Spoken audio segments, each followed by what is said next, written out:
রাত পোহালে পশ্চিমবঙ্গ ছাত্র সমাজের ডাকে নবান্ন অভিযান, অশান্তির আশঙ্কায় প্রস্তুত প্রশাসন। এবার এই নবান্ন অভিযান নিয়ে বিস্ফোরক অভিযোগ তৃণমূলের। অশান্তি পাকাতে আগামীকালের জন্য বিজেপি ভয়ঙ্কর প্লট তৈরি করেছে বলেই দাবি কুণাল ঘোষের। পরে তার বক্তব্যের সমর্থনে দুটি ভিডিও দেখিয়ে তৃণমূল নেতার আরও দাবি, গুলি চালানো এমনকি ওই মিছিল থেকে ইচ্ছাকৃতভাবে খুনের ষড়যন্ত্র করা হতে পারে। যদিও ভিডিও দুটির সত্যতা যাচাই করেনি ইউএন লাইভ। এদিন সাংবাদিক বৈঠকে কুণাল ক্ষোভ উগরে দিয়ে বলেন, বিজেপি আরএসএস এর কিছু ছেলে বকলমে সেখানে যোগ দিচ্ছে, সিপিএম এর একটা অংশ, মুখে তারা যাই বলুক, ময়দানে যে সমস্ত ধর্ণা কর্মসূচি থেকে যে অংশটা, সবাই নন, যারা উগ্র সরকার বিরোধী অপপ্রচার চালাচ্ছে তারা, এরা মিলে একটা ভয়ঙ্কর প্লট তৈরি করেছে আগামী কালের জন্য। আপনারা এইটুকু নিশ্চিত থাকেন, আরজি কর ধর্ষণ এবং হত্যা আমরা প্রত্যেকে, মুখ্যমন্ত্রী মমতা বন্দ্যোপাধ্যায়, সর্বভারতীয় সাধারণ সম্পাদক অভিষেক বন্দ্যোপাধ্যায়, গোটা তৃণমূল পরিবার, আমরা দোষী বা দোষীদের শাস্তি চাই, ফাঁসি চাই। কিন্তু তদন্তটা এখন রয়েছে সিবিআই এর হাতে, সিজিও কমপ্লেক্সে মামলা চলছে দিল্লিতে। তাহলে কারা বলছেন নবান্ন চলো? নবান্ন বা রাজ্য সরকার বা কলকাতা পুলিশ 24 ঘন্টার মধ্যে একজন অ্যাকিউজডকে অ্যারেস্ট করেছে।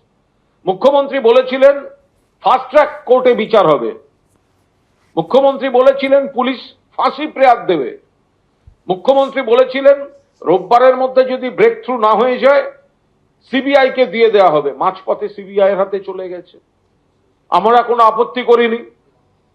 এখন সেই জায়গায় আমরা বারবার বলছি, যদি বলো জাস্টিস ফর আরজি কর, তোমার আমার একই স্বর, কারণ আমরা একই কথা বলছি। কিন্তু তোমরা যদি বলো রিজাইন মমতা, আমরা বলছি ময়দানে বুঝে নেবে বাংলার জনতা। কারণ তদন্ত করছে সিবিআই, এখনো পর্যন্ত কোনো রেজাল্ট দিতে পারেনি। মামলা সুপ্রিম কোর্টে, তারা বলছেন এটা গোটা দেশের সমস্যা, রাজনীতি না করতে। আর এরা বলছে মুখ্যমন্ত্রী পদত্যাগ চাই। ধানতলা, বানতলা, কোচবিহার, একের পর এক ঘটনা। সিপিএম এর জমানায় জ্যোতি বসু, বুদ্ধদেব ভট্টাচার্য ইস্তফা দেননি। উন্নাও, হাতরাস থেকে আরম্ভ করে গত 2-3 দিন আগে আসাম, ওদিকে মহারাষ্ট্র, মধ্যপ্রদেশ, গুজরাট, মণিপুর, সাক্ষী মালিক, বিজেপির কেউ ইস্তফা দেননি। ফলে ন্যায় বিচারের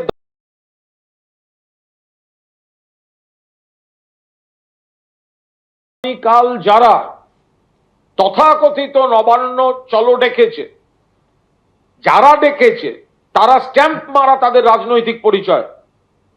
পুলিশ তাদের বলে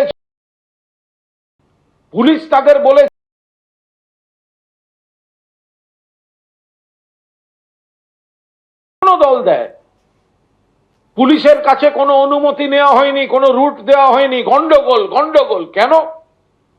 ভিডিওটা দেখুন। এই চক্রান্তকারীরা বলছেন রাজনীতি করার জন্য বডি চাই, বডি। দেখুন ভিডিওটা।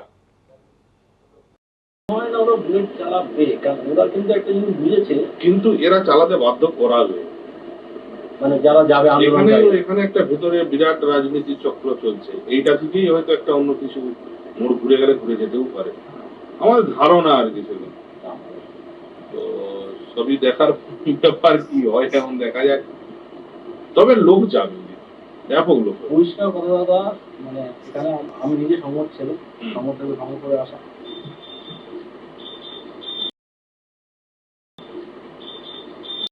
ওখানে পড়বেই 27 তারিখ। ওইটা না হলে ঘোরার চান্স না। আমরা দ্বিতীয় ভিডিওটি দেখে নেব, তারপর একবারে আসছি। কি হবে? সুপ্রিম কোর্ট হাত দিয়েছে দাদা 27 তারিখ। যদি আপনি যেটা বললেন জঙ্গি আন্দোলন, ওটা যদি করতেই হবে, জঙ্গি আন্দোলন না করতে হলে কিচ্ছু হবে। একটা দুটো বডি যদি না পড়ে কিচ্ছু হবে। আপনি লড়বেন কি নিয়ে? পরে ফাদ্দার ইস্যুটা কি হবে আপনার? আপনি তো ওখানে আন্দোলন করলেন, চলে আসেন। ফাদ্দার ইস্যুটা কি হবে? তোমাকে মারবো, হ্যাঁ এটা কিন্তু যত মেরে ফেললে কিন্তু আর আর আর আর আপনার ভয়টা কেটে যাবে। একদম। মারবো মারবো করে যদি ছুটায় এখন, হ্যাঁ তাহলে কিন্তু কাজ। এখন হচ্ছে মানে পরিষ্কার কথা হচ্ছে যেটা, সেটা হচ্ছে আপনি যখনই দেখবেন লোক বলে যে পুলিশের গুলিতে একটা বডি পড়ে গেছে। আজকে ধরো সিপিএম ফরওয়ার্ড ব্লক একসঙ্গে থেকে, ফরওয়ার্ড ব্লক হচ্ছে তোমার সিপিএম এর বিরুদ্ধে, বামফ্রন্টের বিরুদ্ধে গিয়ে কিন্তু তোমার হচ্ছে যে আন্দোলন করতে গিয়ে 5টা ডেড বডি, 5 জনের গুলি করছে, মনে পড়ছে? একদম। আমরা একা তাতে প্রথম কথা হচ্ছে কালকের নবান্ন বেআইনি এবং অবৈধ, বেআইনি এবং অবৈধ, কারণ কোনো দায়িত্বশীল সংগঠন প্রশাসন পুলিশের কাছে অনুমতি দিয়ে মানে ইন্টিমেশন দিয়ে তারা এই কর্মসূচি করছে না।